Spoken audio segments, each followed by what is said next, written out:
Hello and welcome to the analytical classes. Today's video is about financial functions in which we are going to calculate the cumulative principal paid in a specified period. So let's assume we have taken a loan of rupees 1 lakh and the rate applied is 10% and the time period is 3 years, which we have converted in months since the installment paid are in monthly basis. So for cumulative principal, we need a formula CUMPRINC. What the formula says returns the cumulative principal paid on a loan between two periods.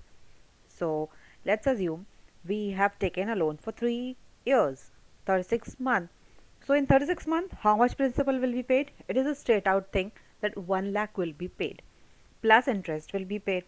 But what if we want to see in 1 year how much principal have we paid and how much is left? So for that we are going to use this formula. The first thing the formula is asking for is rate.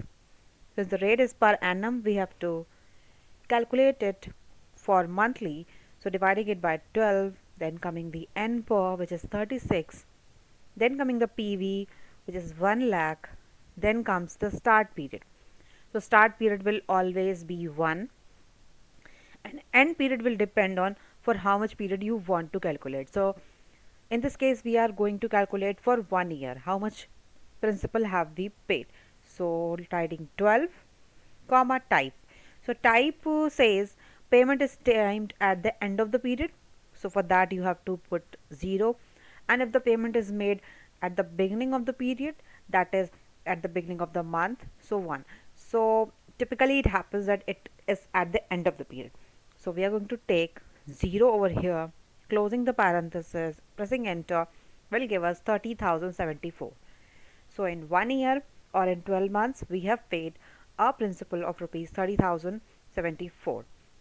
Hope you find this video helpful, and if so, do subscribe to the channel, and thank you so much for watching this video. Thank you.